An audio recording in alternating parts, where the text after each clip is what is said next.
الحمد للہ رب العالمین والعاقبۃ للمتقین والصلاة والسلام علی سید الانبیاء والمرسلین صلی اللہ تعالی علیہ وعلی آلہ واصحابہ اجمعین. اما بعد فاعوذ باللہ من الشیطان الرجیم. بسم اللہ الرحمن الرحیم. واللہ خلقکم من ضعف ثم جعل من بعد ضعف قوة ثم جعل من بعد ضعف قوة وشيبة. وعن ابي هريرة رضي الله تعالى عنه قال قال رسول الله صلى الله تعالى عليه وسلم سبعة يظلهم الله في ظله يوم لا ظله إلا ظله إمام عادل وشاب نشأ في عبادة الله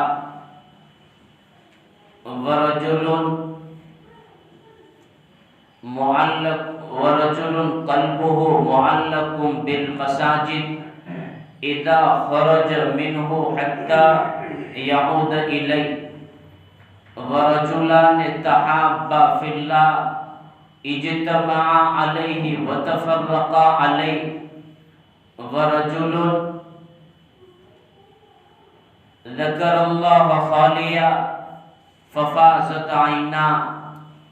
ورجل دعته امرأة ذات حسب وجمال فقال إني أخاف الله. ورجل تصدق بصدقة فأخفاها حتى لا تعلم شماله ما تنفق يمينه.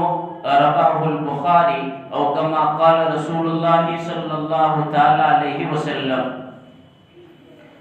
محترم دوست بزرگوں اور محترم مائیں اور بہنیں، خطبے میں نے جو آیت پڑھی، اس آیت کریمہ میں اللہ تبارک و تعالی شانہ نے انسانی دوروں کو بیان کیا ہے کہ انسان کی زندگی میں ایک تو بچپن کا دور آتا ہے، پھر جوانی کا دور آتا ہے، پھر ڈھیرپن کا دور آتا ہے، پھر بڑھاپے کا دور آتا ہے. تو انسانی زندگی کے دوروں میں کا جوانی کا جو دور اور زمانہ ہے، اس کو اس وقت عرض کرنا ہے، اور اس کو تفصیل سے عرض کرنے کے واسطے میں نے اس حدیث پاک کا سہارا لیا جو بخاری شریف کی حدیث ہے، راوی جس کے حضرت ابو ہریرہ رضی اللہ تعالیٰ عنہ. حضرت ابو ہریرہ رضی اللہ تعالیٰ عنہ فرماتے ہیں نبی پاک علیہ السلام نے فرمایا کہ 7 قسم کے لوگ ایسے ہیں جن کو اللہ تبارک و تعالیٰ شانہ اپنے عرش کے سائے تلے جگا دے گا. قیامت کے دن، جس دن اللہ کے عرش کے سائے کے علاوہ کوئی سایہ نہیں ہوگا، بڑے قابل رشک ہوں گے وہ لوگ جن کو اللہ تبارک و تعالی شانہ یہ اعزاز اور یہ اکرام دے گا. ان کے واسطے بڑی سعادت مندی کی بات ہوگی.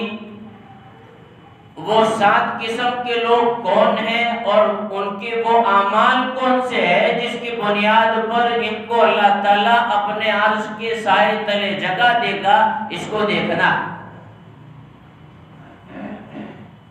تو پہلا وہ خوش قسمت انسان جس کو اللہ تعالیٰ قیامت کے دن، جس دن اللہ کے عرش کے سائے کے علاوہ کوئی سایہ نہیں ہوگا، اپنے عرش کے سائے تلے جگہ دے گا. امام عادل، عدل و انصاف پرست بادشاہ، عدل و انصاف پسند بادشاہ. کسی کو اللہ نے حکومت دی، سلطنت دی، بادشاہت دی، ریاست دی، وہ اپنی حکومت اور سلطنت اور بادشاہت میں عدل و انصاف سے کام کر رہا ہے. اللہ تعالیٰ اس کو عدل و انصاف کی بنیاد پر اپنے عرش کے سائے تلے جگہ دے گا. یہاں تفصیل سے کلام نہیں کرنا ہے چونکہ یہ میرا عنوان ہے ہی نہیں. عنوان ہے میرا نوجوانوں کی نوجوانی کی عبادت کی اہمیت اور فضیلت. تو پہلا خوش قسمت انسان عدل و انصاف پسند بادشاہ. دوسرا خوش قسمت انسان جس کو اللہ اپنے عرش کے سائے تلے جگہ دے گا. شاب نشأ فی عبادت اللہ، وہ نوجوان جس نے اپنی جوانی اللہ کی عبادت میں گزاری، یاد الہی میں، ذکر الہی میں، عبادت الہی میں، اطاعت الہی میں، اللہ کے حکموں کی ادائیگی میں اپنی جوانی کو کھپایا. ایسے تو انسانی زندگی کی پوری زندگی بندگی کے لیے،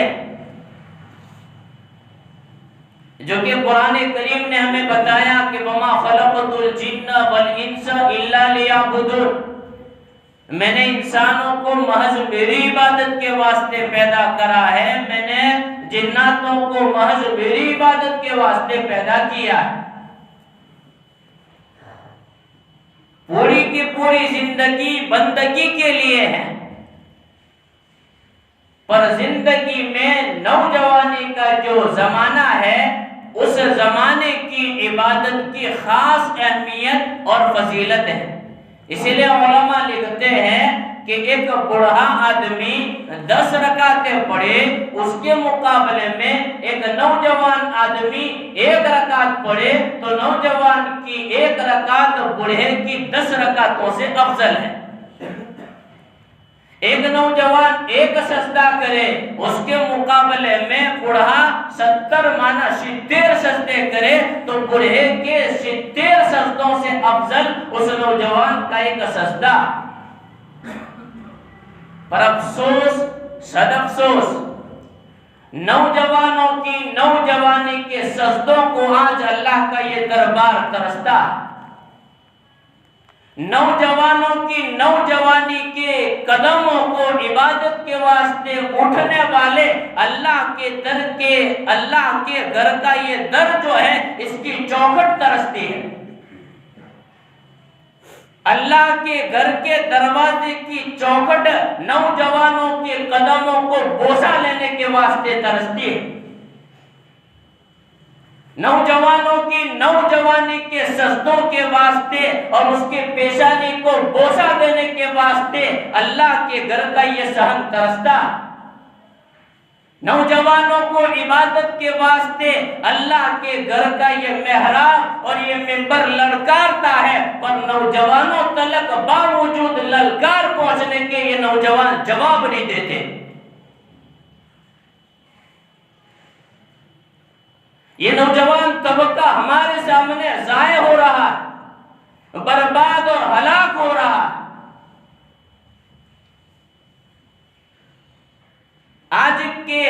آج کے دور میں نوجوان طبقے نے اپنے آپ کو ہلاک کرنے اور برباد کرنے کے واسطے ہلاکت اور بربادی کی دہلیز پر قدم رکھ دیا.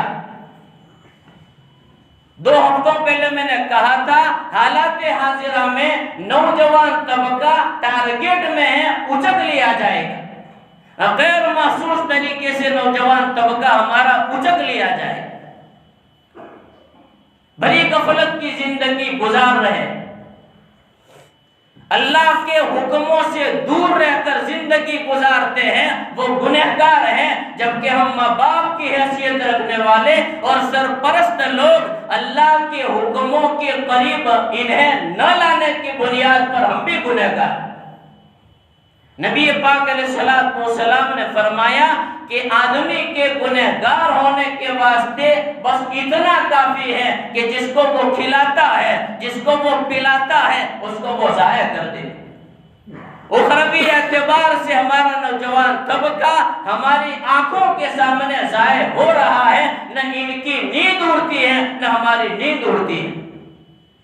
ہمیں تو حکم دیا گیا تھا مروا اولادکم بالصلاۃ وهم ابناء 7 سنین، کہ حکم دو اپنی اولاد کو 7 سال کی عمر میں نماز پڑھیں. وَضْرِبُوهُمْ وَهُمْ أَبْنَاءُ 10 سنین، جب 10 سال کی عمر کو پہنچ جائے مرے تو اس پر انہیں مارو، ہمیں ذمہ دار بنایا تھا۔ اس ذمہ داری کے متعلق بارگاہ الہی میں ہم سے پوچھا جائے گا۔ کلکم راعٍ وکلکم مسئول عن رعیتہ، اللہ کے رسول نے فرمایا تم میں کا ہر ایک ذمہ دار ہے اور ہر ایک سے اپنی ذمہ داری کے متعلق سوال ہوگا۔ الرجل راعٍ فی بیتہ، آدمی اپنے گھر کا ذمہ دار ہے، وہو مسئول عنہ، اس کے متعلق اس سے پوچھا جائے گا۔ والمرأة راعیۃ فی بیت زوجہا، عورت اپنے شوہر کے گھر کی ذمہ دار ہے، وہو مسئولۃ عنہ، اور اس کے متعلق اس سے پوچھا جائے گا۔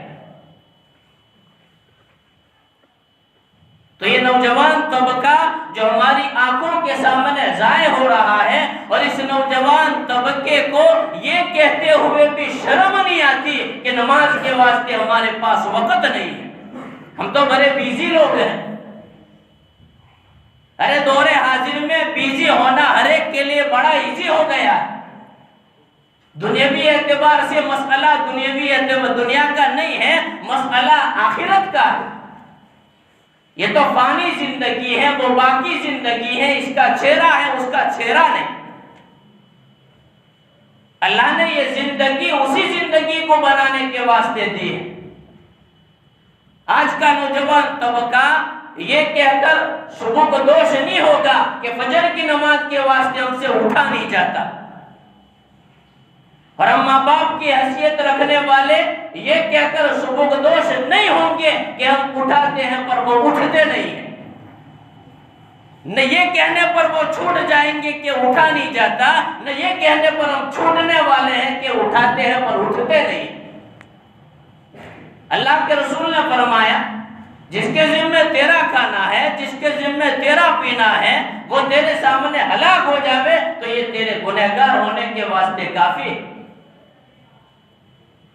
تو بہرحال میں عرض کر رہا تھا کہ بندگی پوری کی پوری زندگی بندگی کے لیے ہے، پر زندگی میں نوجوانی کی زندگی، نوجوانی کا زمانہ عبادت کے اعتبار سے بڑی اہمیت اور فضیلت رکھتا ہے۔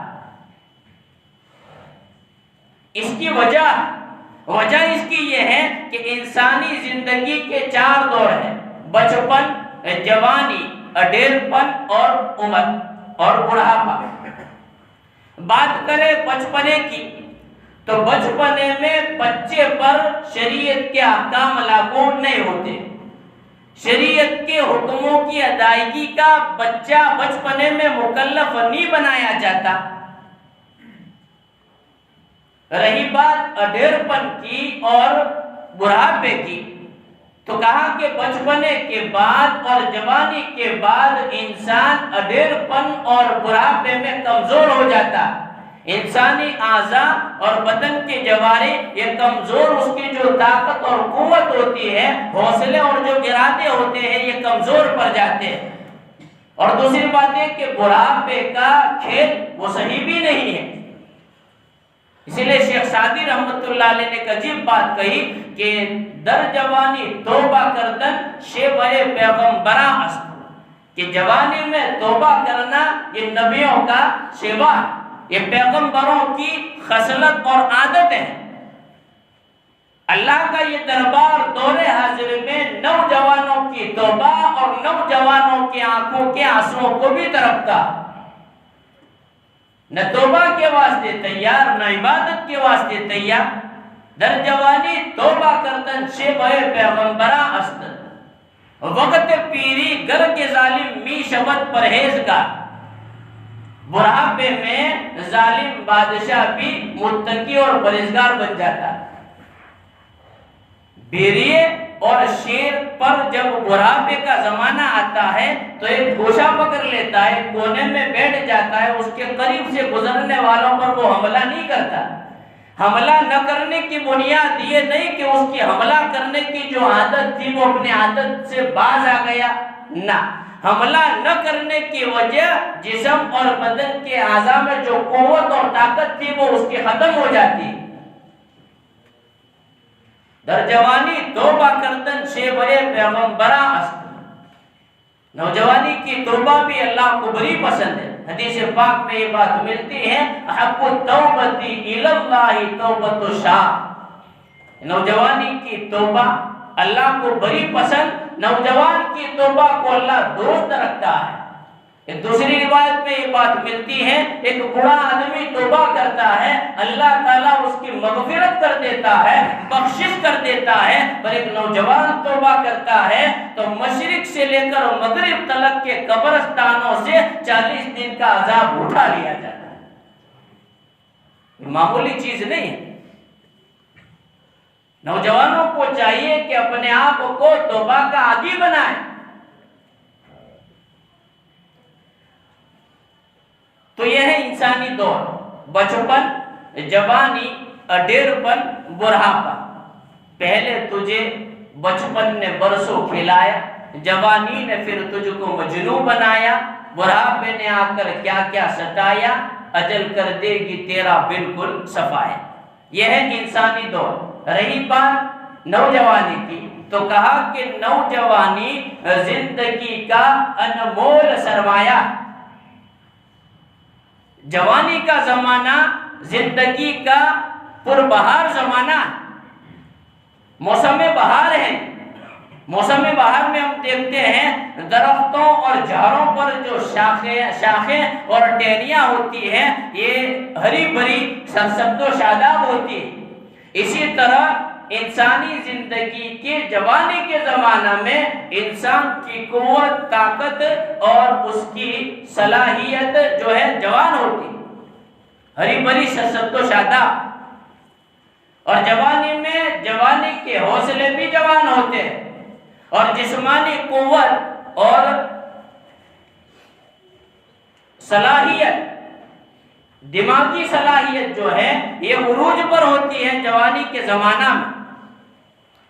اور جوانی کے زمانہ افضل ہونے کے ساتھ ساتھ طویل اور لمبا بھی ہوتا ہے۔ امام شافعی رحمۃ اللہ علیہ کا قول منقول ہے کہ جوانی کا زمانہ 30 سال کا ہوتا، اتنا بچپن بھی نہیں ہوتا اور اتنا بڑھاپا بھی نہیں ہوتا، جبکہ ہمارے امام صاحب امام اعظم ابو حنیفہ رحمۃ اللہ علیہ کا قول منقول ہے کہ جوانی کا زمانہ 40 سال کا ہوتا ہے۔ بہرحال افضل ہونے کے ساتھ ساتھ طویل اور لمبا ہوتا ہے یہ زمانہ جوانی کا۔ نبی پاک علیہ السلام نے یا تو وصیت کری یا تو نصیحت کری کہ 5 چیزوں کو 5 چیزوں سے پہلے غنیمت جانو۔ روایت ہے راوی جس کے حضرت عمر بن میمون ازدی صحابی رضی اللہ تعالیٰ عنہ فرماتے نبی پاک علیہ السلام نے فرمایا اغتنم خمسا قبل خمس، 5 چیزوں سے پہلے 5 چیزوں کو غنیمت جانو۔ شبابک قبل حرم، جوانی کے زمانہ کو بڑھاپے کے زمانے سے پہلے غنیمت جانو کہ جوانی میں جو کرنا چاہو گے کر سکو گے، بڑھاپے میں کچھ نہیں کر پاؤ گے۔ وصیحتک قبل سقم، صحت اور تندرستی کو، بیماری آوے اس سے پہلے غنیمت جانو کہ صحت اور تندرستی میں جو کرنا چاہو گے کر سکو گے، بیماری میں کچھ نہ کر پاؤ گے۔ وغناک قبل فقر، مالداری کو غریبی کے آنے سے پہلے غنیمت جانو کہ جو کچھ خرچ کرنا ہے کر لو، غربت آنے کی کچھ نہ کر پاؤ گے۔ وفراغک قبل شغل، اپنی فراغت کو، اپنی فرصت کو غنیمت جانو مشغولی کے آنے سے پہلے کہ فرصت میں جو کرنا چاہو کر سکو گے، مشغولی میں کچھ نہ کر پاؤ گے۔ وحیاتک قبل موت، زندگی کو موت سے پہلے غنیمت جانو کہ زندگی میں جو کرنا چاہو گے کر سکو گے، موت کے بعد کچھ نہ کر پاؤ گے۔ بیش بہا نصیحت کری نبی پاک علیہ السلام، تو زندگی کی بھی قدر اور زندگی میں جوانی بھی قدر، کہ جوان اپنی جوانی کی قدر کرے۔ جوانی کی قدر یہ ہے کہ جوانی میں عبادت الہی میں اپنے آپ کو لگاوے، اطاعت الہی میں اپنے آپ کو لگاوے، معاصی نافرمانیوں اور گناہوں سے احتراز کرے، پرہیز کرے، یہ بھی عبادت ہے۔ جس طرح اللہ کے اوامر جو جائز ہے ان کی ادائیگی یہ اجر و ثواب کا کام ہے، تو اللہ کے نواہی جس سے اللہ نے روکا اس سے رکنا یہ بھی عبادت ہے۔ بہرحال جوانوں کی جوانی کی عبادت اللہ کو بہت پسند ہے، اور وہ نوجوان طبقہ جو عبادت گزار ہیں، چاہے نوجوان لڑکی ہو یا نوجوان لڑکا ہو، عبادت گزار نوجوان طبقے کی اللہ کے نزدیک بڑی قدر و قیمت ہے۔ اس کی وجہ ہے کہ ان کے دلوں میں، نوجوانوں کے دلوں میں حسرتیں ہوتی ہیں، آرزویں ہوتی ہیں، تمنائیں ہوتی ہیں، تقاضے ہوتے ہیں، خواہشات ہوتی ہیں۔ ان خواہشات پر، ان تقاضوں پر قابو پا کر یہ نوجوان اللہ کی عبادت میں مشغول ہوتے ہیں تو اللہ کے نزدیک ان کا مقام بڑھ جاتا ہے، ان کی ویلیو بڑھ جاتی ہے۔ دلوں میں ارمان تھے، آرزویں تھی اور خواہشات، ناجائز خواہشات بھی تھے، ناجائز تقاضے تھے، اور نوجوان ناجائز خواہشات اور ناجائز تقاضوں پر کنٹرول پا لیتے ہیں، اپنے نفس کا مقابلہ کر کے نفس کو ہرا دیتے ہیں، عبادت میں لگتے ہیں، تو ایسے نوجوان طبقے کی اللہ کے نزدیک بڑی قیمت ہے۔ اللہ کرے نوجوانوں کی نوجوانی میں عبادت کی توفیق اللہ دے دے۔ پچھلے دو ہفتے پہلے میں نے یہ وعدہ کیا تھا کہ نوجوانوں کی نوجوانی کی جو عبادت ہے کتنی اہمیت رکھتی ہے، کتنی فضیلت رکھتی ہے، یہ عنوان میں بیان کروں گا۔ الحمدللہ عنوان میں نے جاری کیا، چند باتیں یہ عرض کری، چند باتیں باقی ہے، انشاءاللہ آئندہ جمعہ میں عرض کروں گا۔ اللہ تبارک و تعالی شان ہو، جو باتیں کہی گئی ہم تمام کو عمل کی توفیق نصیب فرماوے۔ وآخر دعوانا